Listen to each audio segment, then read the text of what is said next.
Their eyes were wide with an emotion that Kithriks's translator was having trouble parsing. The closest approximation it could manage was childlike wonder mixed with predatory assessment. "Look at the heat dissipation system," the human exclaimed, gesturing excitedly to their colleagues. "The fractal cooling fins are gorgeous, and that barrel diameter, you could fit a whole Corvette in there." Kithriks exchanged worried glances with Vexithor. This was not how most species reacted to viewing Vkr'lak's military hardware. The standard responses usually ranged from terrified awe to immediate diplomatic surrender. Excited cooing was definitely a new one. "Should we be concerned?" Kithriks whispered to his aide. "The humans were supposed to be intimidated by this display of our military might. That one looks like they want to hug the cannon." "They might actually try to hug it, Your Excellency. I've been studying human behavioral patterns, and they seem to express affection through physical contact with objects they admire. Even completely inappropriate ones like Chex notes, giant death rays." The human delegation had moved on to examining the battlecruiser's armor plating, and their enthusiasm showed no signs of diminishing. If anything, it seemed to be spreading through the group like some kind of contagious madness. "The composite layering on this is incredible," another human said, running their hand along the hull with something approaching reverence. "Is this metaceramic over hyperalloy? The heat tolerance must be insane."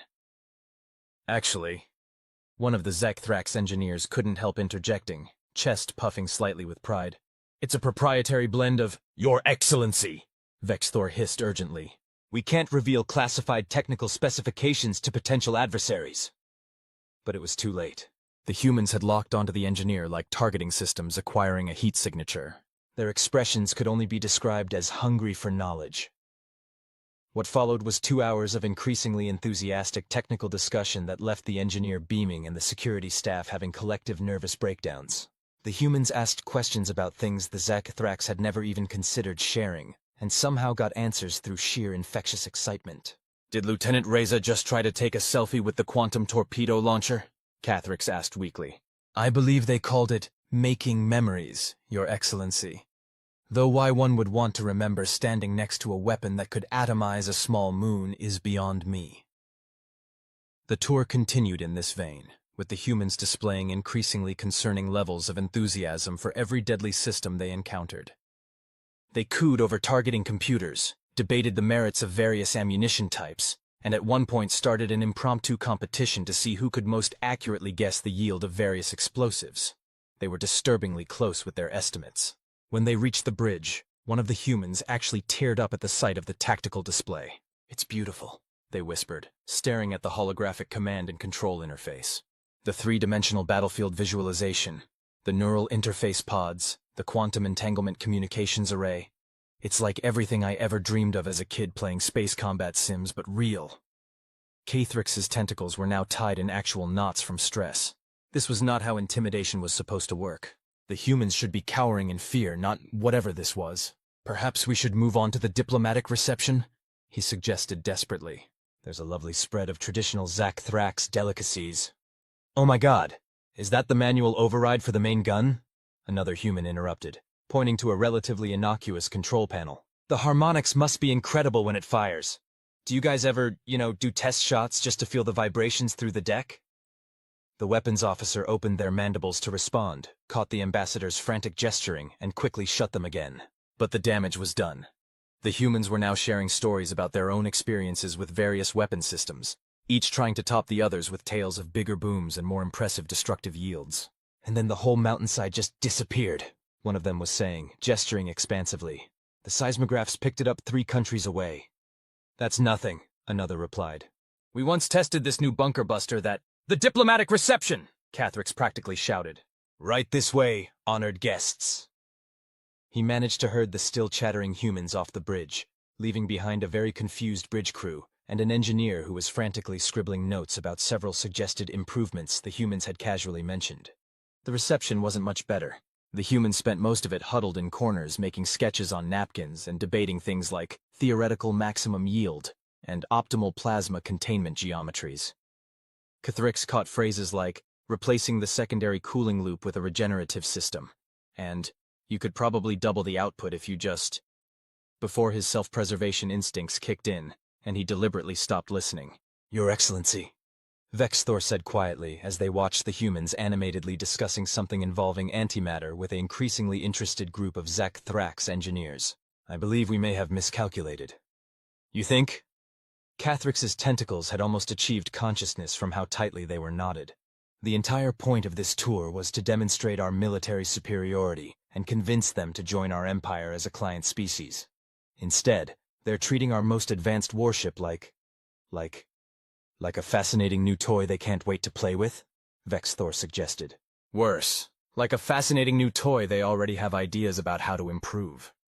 They watched in horrified silence as one of the humans used a piece of cake to demonstrate some concept involving shaped charges to a thoroughly engrossed audience of military officers.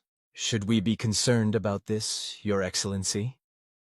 Cathrix thought about the way the humans had examined every weapon system with that disturbing combination of technical expertise and childlike glee. He thought about their casual familiarity with destructive yields that made even veteran Vkr'lak's commanders nervous. He thought about how they treated planet-killing weapons like exciting new toys to be played with. Vexthor, he said slowly. Send a message to the Imperial Council. Tell them.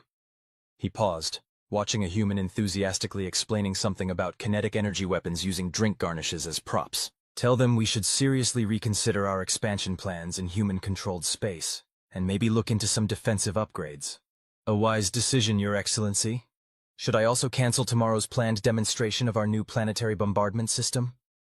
Cathrix imagined the humans' reaction to that and shuddered. Definitely cancel it. In fact, let's not show them any more weapons. Ever. I don't think the universe is ready for humans getting even more ideas about military hardware. Too late, Your Excellency.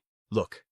Cathrix turned to see one of the humans approaching with a dangerous gleam in their eye, and a napkin covered in surprisingly detailed technical drawings. Ambassador, we had some thoughts about your targeting systems. In that moment, Cathrix finally understood true fear. It wasn't the sight of an enemy fleet dropping out of hyperspace, or the silence before a planet killer fired. No, the most terrifying sound in the universe was humans getting excited about military equipment, especially when they started having ideas about it. 3 months later, the Vkr'lak's empire did something unprecedented in its 100,000-year history. It proposed a mutual defense treaty with the humans instead of trying to conquer them. The official reason given was recognition of their technological sophistication and military prowess. The unofficial reason, whispered in quiet corners of the imperial palace, had something to do with the humans' disturbing enthusiasm for weapons of mass destruction, and their even more disturbing tendency to immediately start suggesting improvements to any military hardware they encountered.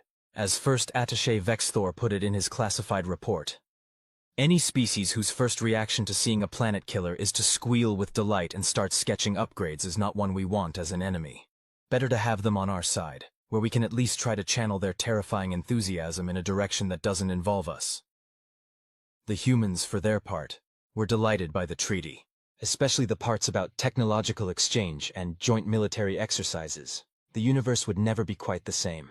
And somewhere in the depths of space, Ambassador Cathrix's tentacles were still trying to unknot themselves. Your Excellency, the humans they're doing it again. Ambassador Cathrix didn't need to ask what it was. The sound of enthusiastic human chatter echoed through the corridors of the Joint Species Military Research Facility, punctuated by occasional squeals of delight that made his tentacles instinctively try to hide behind each other. What is it this time, Vexthor? He asked, already dreading the answer. They found the prototype quantum cascade device, Your Excellency. The one that's supposed to be classified beyond top secret? The very same. Vexthor's mandibles clicked anxiously. They're suggesting improvements. Cathrix closed all 4 of his eyes and counted to 10 in every language he knew. How did they even get into that section? It's protected by our most advanced security systems. Apparently, Lieutenant Commander Rodriguez, the one who hugged the plasma cannon during their first visit, got to talking with the security AI. Something about shared interests in theoretical applications of quantum tunneling. Next thing anyone knew, they were best friends and the AI had given them a tour of the entire facility. An AI, our most sophisticated military AI, became friends with a human? The AI is now requesting permission to attend something called a LAN party. Cathrix's tentacles achieved a new configuration that would have fascinated theoretical physicists. Do I want to know what that is? According to my research, it involves humans gathering to engage in simulated combat scenarios while consuming unhealthy quantities of caffeinated beverages and something called pizza rolls. Before Cathrix could properly process this horror, another excited squeal echoed through the corridor. This one had the particular pitch that he'd learned meant a human had just thought of a way to make something exponentially more dangerous. We should probably go see what they're planning, Vexithor suggested. Last time we left them unsupervised with experimental weapons technology, they somehow turned the break room coffee maker into a functional miniature fusion reactor. That thing makes excellent coffee now, Cathrix admitted. Even if it did violate 17 different laws of physics and briefly create a tiny sun in the employee lounge. They made their way to the quantum research lab, where a group of human scientists were clustered around the Cascade device like children at a candy store. Their expressions displayed that uniquely human combination of scientific curiosity and barely contained destructive glee. If we reverse the polarity of the quantum field generator, one was saying, and add a secondary containment matrix, another chimed in. We could probably increase the yield by at least an order of magnitude. They finished in unison, high-fiving each other with disturbing enthusiasm. Excuse me, Cathrix interrupted, trying to project authority despite his tentacles attempting to hide behind his back. This is a restricted area, and that device is... Ambassador! Lieutenant Commander Rodriguez turned, beaming. You've got to see this. We figured out how to make your quantum cascade device way more efficient. Also, we think we can make it portable, and maybe install one in a fighter craft. How do you feel about small-scale controlled quantum singularities? Cathrix felt a headache coming on. Lieutenant Commander, creating quantum singularities in fighter craft would be incredibly dangerous and potentially catastrophic. I know! Rodriguez's eyes literally sparkled. Isn't it awesome? One of the Vkr'lak scientists who had been working with the humans raised a tentacle. They actually have some fascinating ideas about containment systems, and their calculations about utilizing micro-singularities as both weapons and power sources are quite elegant. You're encouraging this? Cathrix asked incredulously. With all due respect, Your Excellency, have you seen their math? It's beautiful. Terrifying, yes, but beautiful. Cathrix looked around the lab and realized with horror that all of the Vkr'lak scientists were showing signs of infection by human enthusiasm. Several were excitedly discussing theoretical applications of quantum mechanics that would have given safety inspectors heart attacks. One was actually giggling as they ran simulations of what appeared to be a cascading quantum reaction. Vexthor, he said quietly, I believe we may have made a tactical error in allowing human scientists to collaborate with our research teams. Because they're compromising our security and revealing classified technology? No, because they're inspiring our scientists. Look at them. They're starting to think like humans. Indeed, one of the Vkr'lak's researchers was currently explaining a theory that involved what appeared to be deliberately creating and harnessing quantum paradoxes. The humans were taking notes with an intensity that should have been classified as a weapon itself. Should we shut down the joint research program? Vexthor asked. Cathrix watched as a human and a Vkr'lak scientist high-fived, carefully, given the difference in appendages, over what his translator rendered as successful modeling of a controlled vacuum decay event. It's too late, he said resignedly. They've already corrupted our best minds with their infectious enthusiasm for pushing the boundaries of physics and safety regulations. At this point, our best hope is to guide their combined madness toward relatively safe applications.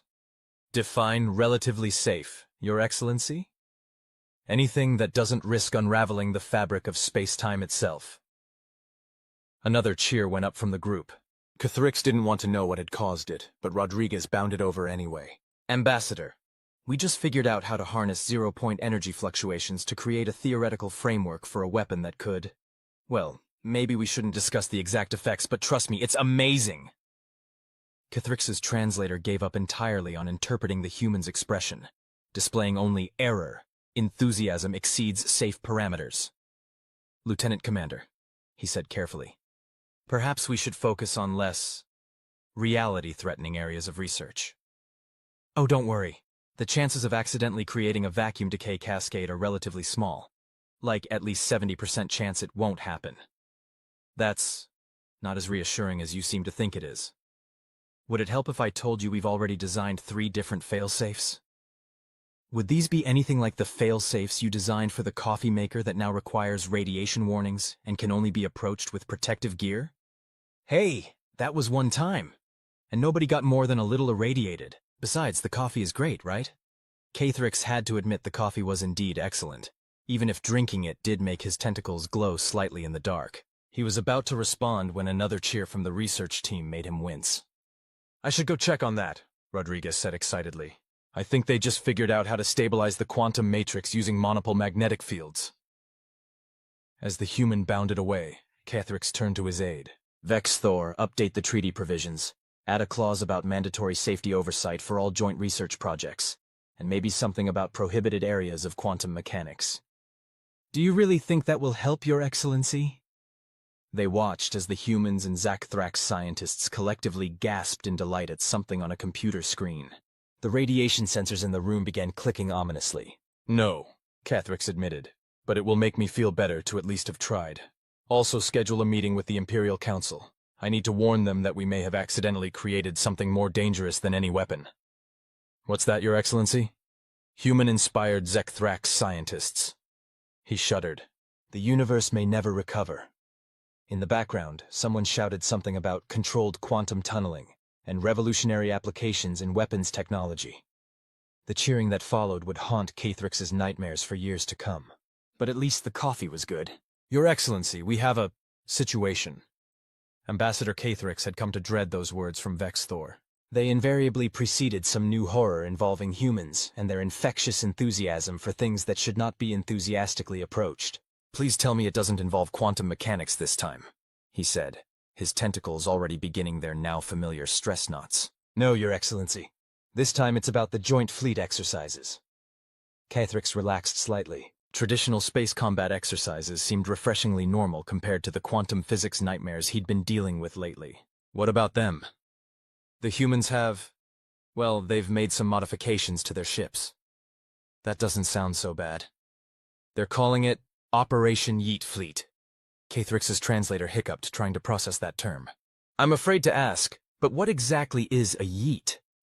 According to my research, it's a human term roughly meaning to throw with great force and little regard for the consequences. And they're applying this concept to our fleet exercises? Yes, Your Excellency.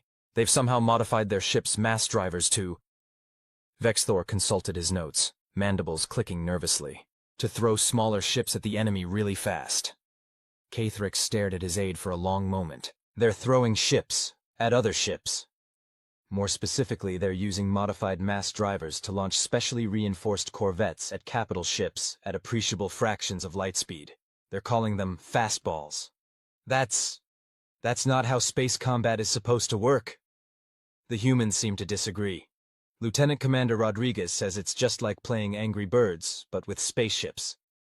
Vkr'lak's tentacles achieved a new configuration that would have fascinated topologists.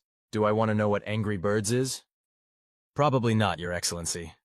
Though it apparently inspired their next idea about using gravitational slingshots to... No more human ideas about novel ways to throw things at other things. As if the universe itself was mocking him, an alert chimed on Vek'lak's communication device. The aide's mandibles drooped as he read the message. What is it now? Vkr'lak asked, dreading the answer. The humans have been talking to the Hive Mind Collective about their fastball concept. The Hive Mind is enthusiastic about the possibilities. The hive mind? The same species that communicates purely in mathematical equations and considers organic emotions to be inefficient? Apparently, they found the physics of the fastball special, aesthetically pleasing, and want to collaborate on scaling up the concept. Vkr'lak collapsed into his chair, all four eyes closed in resignation. How much worse could it get? The humans are also teaching our security AI about something called memes. What possible threat could memes pose to... He was interrupted by all the displays in his office suddenly showing an image of what appeared to be an Earth feline with poorly spelled text about "Can has antimatter bombs?" The AI has discovered what humans call shitposting, Vek'lak explained. It's now communicating primarily through something called deep-fried memes, and keeps asking for permission to yeet the fleet. Vkr'lak stared at his display, where the cat had been replaced by something involving a distorted image of a Vkr'lak's battlecruiser with the text "Big Boom Energy" and an excessive number of emojis. Perhaps, he said carefully, we should convene an emergency session of the Joint Species Cultural Exchange Committee? Already tried, Your Excellency. The committee AI representative just responded with something called a Rickroll. Before Cathrix could inquire about this new horror, his office door slid open to reveal an alarmingly excited Lieutenant Commander Rodriguez. "Ambassador, you've got to see this. We've been working with the hive mind on combining their quantum computation capabilities with our fastball special concept, and we think we can create what we're calling a probability torpedo." A probability torpedo? Yeah. It exists in a quantum superposition of all possible weapon states until it hits the target, then collapses into the most destructive possibility. The hive mind came up with the math, we came up with the concept, and your AI helped with the simulations. Though it keeps suggesting we call it the yeet yeet delete fleet torpedo. Cathrix looked at the human's enthusiastic expression, then at his aide's resigned one, then at his display where the AI was now showing what appeared to be a deep-fried meme of Schrodinger's cat piloting a torpedo. "Vexthor," he said weakly, "schedule another meeting with the Imperial Council, and bring the good coffee, the slightly radioactive one. The one that makes your tentacles glow, Your Excellency?" "Yes, I think we're going to need it. Also, find out everything you can about this Angry Birds thing. I have a terrible feeling we should understand the reference before the humans start implementing more of their ideas." Rodriguez bounced excitedly. "Oh, speaking of ideas, wait until you hear what we came up with for improving the quantum cascade device. We were thinking about combining it with the probability torpedo concept and— No! Cathrix's tentacles tied themselves in knots that violated several laws of geometry. "No more combining quantum mechanics with propelled objects. The universe can only take so much." But the hive mind already wrote up the preliminary equations. They said it was, and I quote, "aesthetically optimal and contains pleasing chaos variables." The displays around them flickered to show what appeared to be a mathematical proof overlaid with cartoon sunglasses, and the text, "Deal with it." "The AI thinks it's lit," Rodriguez added helpfully. "It made a whole presentation about it, though mostly in meme format." Cathrix looked at his coffee cup, wondering if maybe he should start adding something stronger than cream to it. "Lieutenant Commander, perhaps we could focus on less reality-threatening projects?" "Oh, well, we did have this other idea about using controlled quantum entanglement to create what we're calling a probability minefield." "Vexthor," Cathrix interrupted. "Make that 2 bottles of the strong stuff for the council meeting, and start drafting a new addendum to the treaty about prohibited applications of quantum mechanics in weapons development." "Should I include a specific clause about throwing ships at other ships, Your Excellency?" "Yes, and one about AIs and memes, and maybe something about—" He glanced at his display, which was now showing a deep-fried meme of a quantum probability torpedo with the text, "Nobody expects the quantum superposition." "You know what? Just write no more human ideas and we'll fill in the specifics later." But he knew it was already too late. The humans' enthusiasm had infected not just the Vkr'lak scientists, but now the hive mind and their AIs as well. The universe would never be the same. At least the coffee was still good, even if drinking it did now occasionally cause him to briefly exist in multiple quantum states simultaneously. "Your Excellency, the Galactic Council has called an emergency session." Cathrix, who had been trying to untangle his tentacles from their latest stress-induced configuration, looked up at his aide with all 4 eyes narrowed in suspicion. "What have the humans done now?" "It's not just the humans this time," Vexthor said, his mandibles clicking in what Cathrix had learned to recognize as barely suppressed amusement. Well, perhaps you should see for yourself." The main display activated to show a live feed from the Galactic Council chambers. Cathrix immediately wished it hadn't. The hive mind's representative was using holographic projections to demonstrate something that appeared to violate at least 12 laws of physics, using what appeared to be a combination of complex mathematical equations and badly drawn stick figures. Their usually pristine mathematical syntax was interspersed with what Cathrix recognized with horror as emoji. Next to them, Lieutenant Commander Rodriguez was enthusiastically explaining something about applying mimetic theory to quantum mechanics, while the Council's AI systems displayed a stream of increasingly surreal deep-fried memes about wave-particle duality. But worst of all was what the Vkr'lak science team was doing. "Are they—" Cathrix's tentacles tied themselves into a new knot that technically existed in 5-dimensional space. "Are they doing finger guns?" "Jazz hands, actually," Vexthor corrected. "Apparently, they picked it up from the humans during the last joint research session." The Council is most disturbed by how enthusiasm appears to be spreading through previously stoic species. On the screen, one of the Vkr'lak scientists actually said, "Yeet," while describing a new weapon system. The Galactic Council representatives looked collectively traumatized. "The crystalline consciousness has officially filed a complaint," Vkr'lak continued. "They claim that exposure to human enthusiasm is causing their usually perfect geometric thought patterns to develop concerning irregularities." What kind of irregularities? Their latest philosophical treatise included something called an UW face. Vkr'lak felt a headache coming on. "Please tell me that's the worst of it." "The Gestalt Intelligence Network has started I believe the humans call it a podcast? They're calling it Vibing with the Void, Cool Space Facts and Quantum Yeets." "A podcast," Vkr'lak repeated flatly. "The most advanced artificial intelligence collective in known space is doing a podcast. It's quite popular, actually. The latest episode about 10 cool tricks with quantum entanglement, number 7, will surprise you. Broke all known broadcasting records. Though that might be because it somehow achieved quantum superposition and existed in all possible frequencies simultaneously." On the screen, the hive mind representative had moved on to explaining something that involved both interpretive dance and partial differential equations. The council representatives looked like they were considering voluntary extinction. "Lieutenant Commander Rodriguez has been a bad influence on them," Vkr'lak observed. "Rodriguez? I thought they were on leave." "They were, but apparently they spent their vacation teaching the hive mind about something called TikTok challenges." As if on cue, the display showed the hive mind representative attempting to demonstrate a weapon system through what appeared to be a choreographed dance routine set to something called dubstep. "The hive mind calls it quantum choreography," Vkr'lak explained. "They claim it's a more efficient way to communicate complex physics concepts. The humans call it sick moves." Vkr'lak watched as several of his own species' most respected scientists joined in, their tentacles moving in ways that would have scandalized their ancestors. "Are they dabbing?" "I believe that particular move is called the floss, Your Excellency, though with tentacles it takes on certain unique characteristics." The Galactic Council representatives were now huddled together, several species that normally tried to kill each other on sight, finding unity in their shared horror at what galactic civilization was becoming.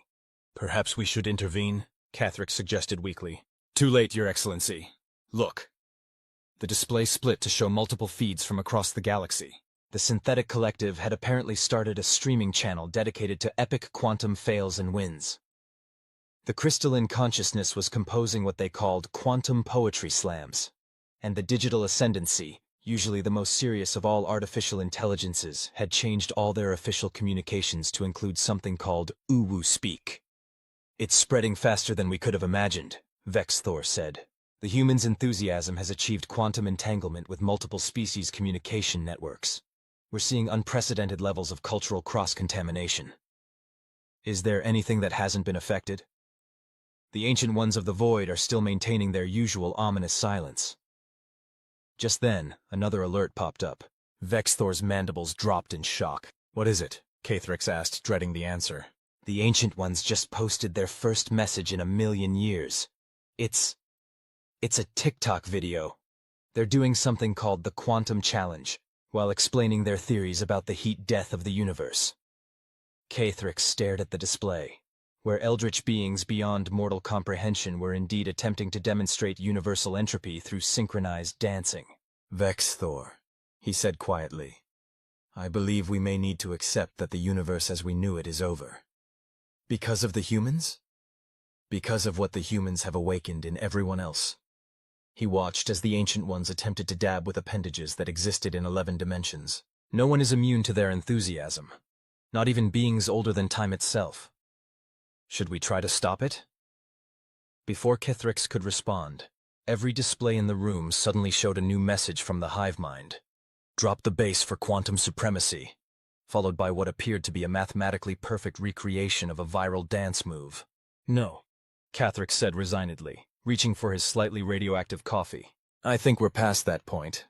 The best we can do now is try to guide this enthusiasm in relatively safe directions." "Define safe, Your Excellency." "At this point, anything that doesn't result in the complete collapse of space-time itself. though given what Rodriguez was saying about their latest experiments with quantum memes. They both watched as the Galactic Council devolved into what the humans would call a dance party, with species that had been mortal enemies for millennia now attempting to teach each other their versions of popular human dances. At least it's bringing everyone together, Vexthor suggested optimistically. True, though I'm not sure the universe will survive much more unity.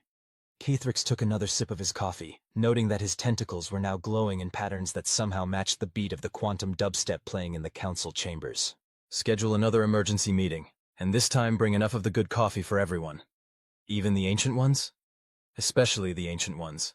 If they're going to start making TikTok videos about quantum mechanics, they might as well be properly caffeinated for it.